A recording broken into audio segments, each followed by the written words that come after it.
Good evening, all. I hope you've had a good start to the week.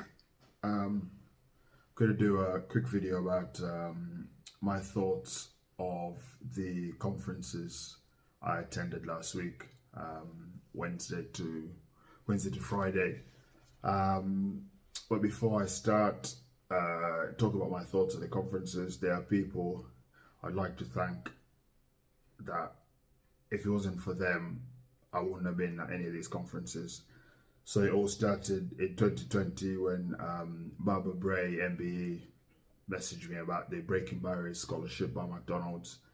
I hadn't even heard about Oxford Farming Conference properly, so just seeing bits of here and there. So I thank her for suggesting to me to apply for that, which I got. And then Will Evans and Emily Norton, OFC directors, for when I was in the Inspire group. Again, if it wasn't for them, where I was when I started the Inspire program and now, I thank them wholeheartedly for all the bits of knowledge and advice they've given me. Tess Howe of TIA as well for organizing a few trips for us and training with the Institute of Agriculture and Horticulture. And then on the day of the conference, or one of the days of the conference last week, Thebe and Dr. Jen Ross, OBE, for giving me the opportunity to speak to this year's scholars, Breaking Barriers and other scholars from different companies. It felt like a full circle for me, being a scholar myself before to now talking to them again. Thank you for that. And the ORFC team and Naomi of Ecological Anchor for involving me in a report called Jumping Fences, which I will talk about another day, and allow me to speak at Oxfordville Farming Conference. Again, if it wasn't for them, I wouldn't have been there. So thank you for the opportunity, and hopefully it wasn't the first and last time. So my thoughts of the conferences. So I'm going to do both separate and then bring it together. So yeah, I'd had different views and different thoughts of the conferences individually, and Oxford Farming Conference. What I thought going there and what I thought leaving there is slightly different. I thought it was going to be I was going to be out of place. It's going to be fairly intense, but I didn't find it that at all. I guess one thing that helped is the fact that I was part of the Inspire program. So I had over a dozen people that I knew already, and so that helped a lot. Maybe it would have been different if I was there on my own, but yeah, that helped me a lot there. And I would say it was an amazing opportunity to network, and in this day and age, a lot of people see, well, probably farmers like me, see networking as sort of not sort of dodging work or skiving, but I see it as such a good opportunity to meet different people from different industries and learn different things from people. So that was one good thing I enjoyed about Oxford Farming Conference. It got me out of my comfort zone, sort of talking to new people in a day, talking to probably 10 or more people you've never met before, constantly telling them who you are, what you do. It got tiring towards the end, but it meant that one, you met all sorts of different people. Two, you got to learn about what different people do as well. And three, you never know what opportunity that could open talking to different people. And also, being out of your comfort zone means you're growing. Like if you're always comfortable, there's not much change that's going to happen to you as a person. So I like being out of my comfort zone every now and again. And probably my only chance to go to Oxford Uni, because I'm definitely not clever enough to study there. So tick that off the box. Might even actually include it on my CV. There for 3 days. And I would say, content-wise for me, I'd say the last day, Friday, was definitely my favorite day, because we had speakers that weren't sort of political, There were people that have sort of been through it. Like we had farmers there, we had sports people, we had people that started off as sort of farm hands and then end up being sort of in the managing and directing team, and hearing different ways of navigating through careers or different ways of doing things from different people, for me, it's definitely better than listening to sort of too much things about policy and I think, from my point of view as a farmer, I'd rather listen to someone telling me how they faced a problem or how they've fixed a problem in whichever industry they're in, rather than someone stand in front of me and promise me things that they're potentially not going to deliver. So in too many words, I'm saying next year, hopefully, we'll probably have less politics and more sort of the Friday content. That'd be really good. Another highlight for me was the debate, which was at the Oxford Union. It brought back memories of when I used to debate at school with the heavy stomach I used to have. But our setup wasn't as glamorous as the Oxford Union. I think we used to be under a mango tree, actually. Like the whole class have opposers and proposers on either side, a few chairs at the front, all under the mango tree. If fruit fell on someone's head, health and safety would have a thing or two to say about that these days. Oxford Real Farming Conference. This is my first time there.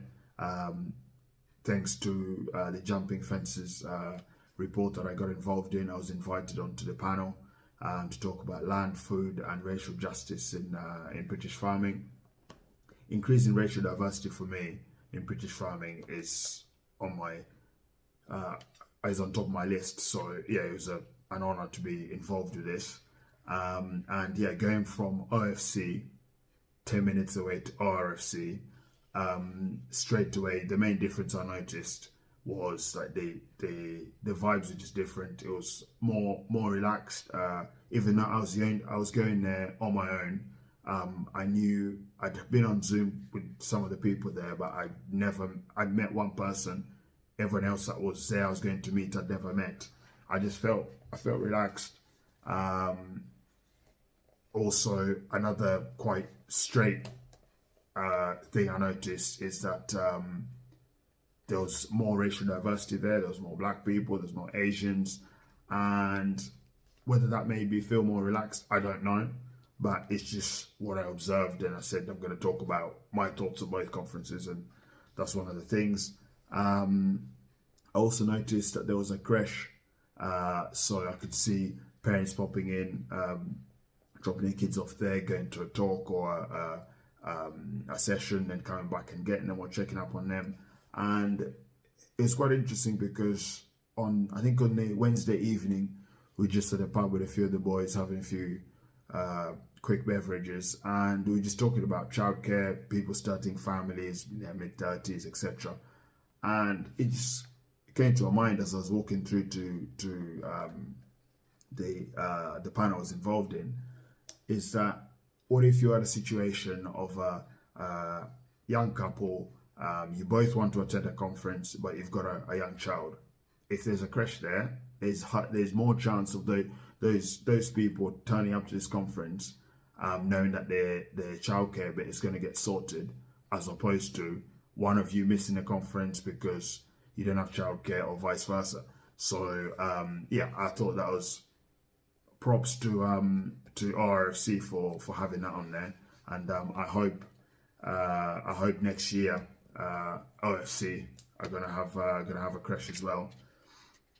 And I think, like, it's a shame I didn't get a chance to go to the main RFC conference due to being I tied up with other things, but it's definitely next year. It's definitely going to be on top of my list to even go and see more of the sessions and just compare them a bit more.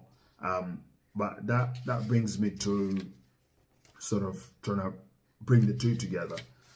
As someone that I don't see myself in any of these, what are they called?